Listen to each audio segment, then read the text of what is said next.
Hello, my dear students. How are you? I hope you are well.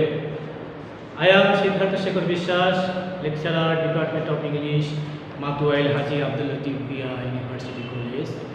Today, I want to conduct a class on the course of Restoration and 18th Century Fiction, Department of English, Honors career. Today we learn a short biography. Today we shall learn a short biography of Jonathan Swift. Jonathan Swift is a famous writer in English literature. His Gulliver's Tales is so much famous in this world.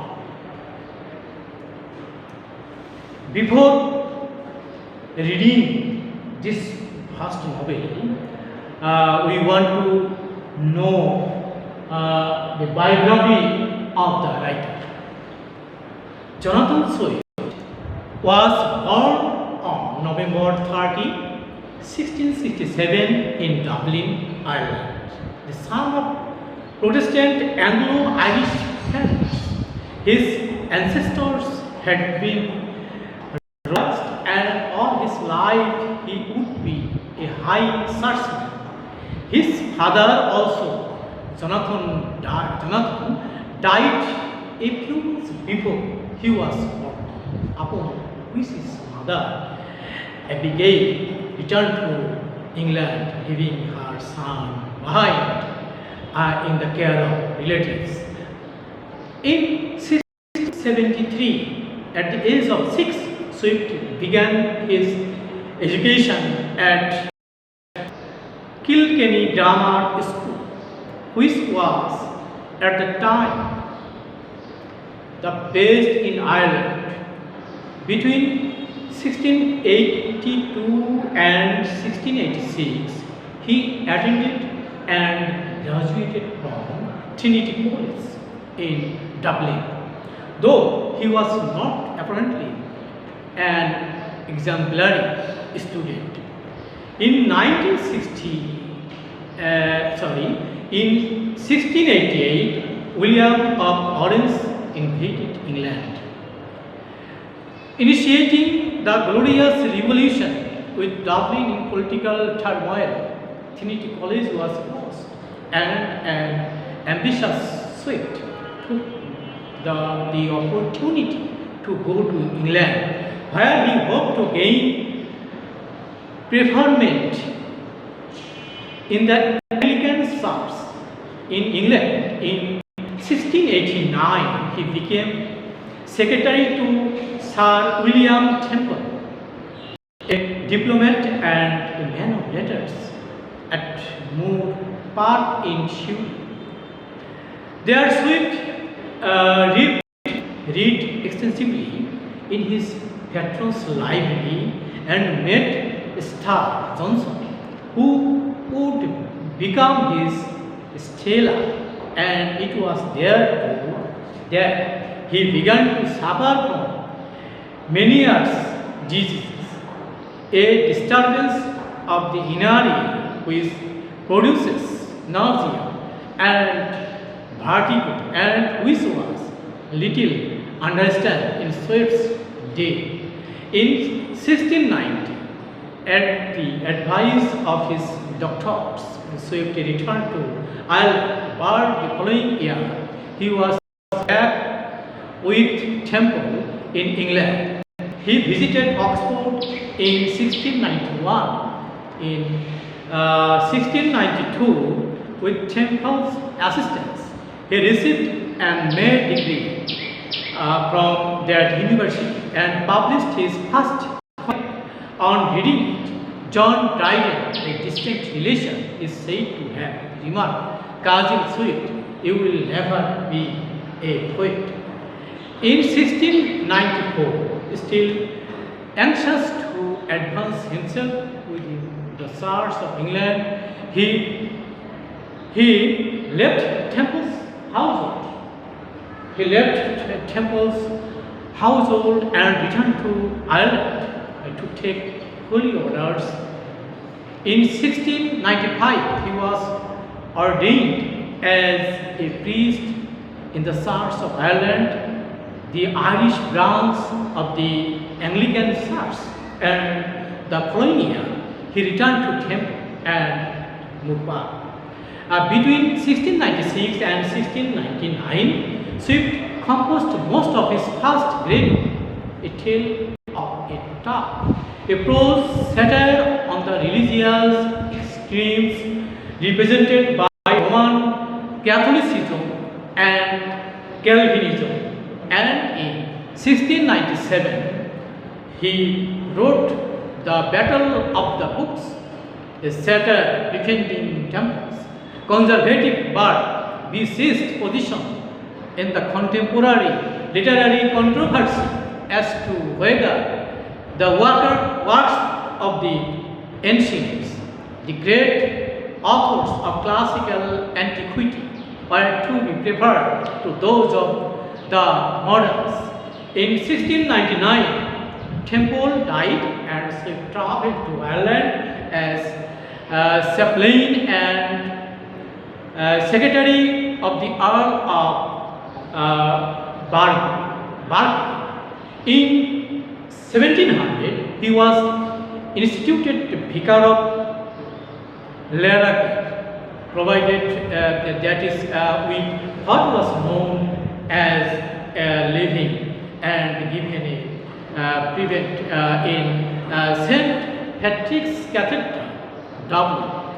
This appointment a bitter disappointment for a man who had longed to remain in England.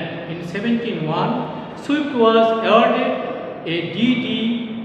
from Dublin University and published his first poetical pamphlet supporting the Whigs against the Tories, 1704. Saw the anonymous publication of A Tale of a Tub, The Battle of the Books, The Battle of the Books, and the Mechanical Operation of the Spirit. In 1707, Swift was sent to London as emissary of Irish Allergy seeking remission of tax on Irish clerical incomes. Here his requests were rejected, however, by the Whig government and by Queen Anne, who suspected him of being irreligious. While in London, he met Esther van Humrick, who would become his Vanessa during the next few years. He went back and forth between Ireland and England, where he was involved largely as an observer rather than a participant in the highest English political circles. In 1708, Swift made Edison and Steele and published his Bickerstaff papers, satirical attacks upon an astrologer, John Petrus, and a series of ironical pamphlets on church questions, including an argument against abolishing Christianity in 1710, which saw the publication of a description of a city shower. Swift, disguised with their alliance with the dissenters, fell out with which allied himself with the Tories and became the editor of the Tory newspaper, The Examiner, between 1710 and 1713. He also wrote the famous series of letters of Esther Johnson, which would eventually be published as the Journal of Stella. In 1713, Swift was installed as Dean of St. Patrick's Cathedral in Dublin, a promotion which was again a disappointment. The Sky Balras club, whose members included Swift, Hope, Congreve, Gay, and Advocat, was founded in 1714. In the same year, much more unhappy for Swift, Queen Anne died, and George the first took the throne. With his accession, the Tories fell from power, and Swift's hopes for preferment in England came to an end. He returned to Ireland to die, as he says, like a poisoned rat in a hole. In 1716, Swift may or may not have married Esther Johnson. A period of literary silence and personal depression ensued, but beginning in 1718, he broke the silence and began to publish a series of powerful texts of Irish poets. In 1720, he began work upon Gulliver's Travels, intended, as he says in a letter to Pope, to vex the world, not to divert it. 1724 to 25 saw the publication of the Drapier letters, which gave enormous popularity in Ireland, and the accomplishment of Gulliver's Travels. The progressive darkness of the later work is an indication of the extent to which his misanthropic tendencies became more and more markedly manifest and had taken greater and greater hold upon his mind. In 1726, he visited England once again and stayed with Pope at Twickenham. In the same year, Gulliver's Travels was published. Swift's final trip to England took place in 1727.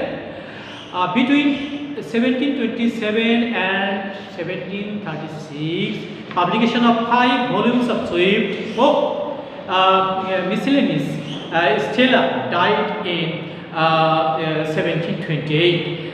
In the following year, a modest proposal of 1731 saw the publication of Swift's Gatsby, a beautiful young nymph named Going to Bed.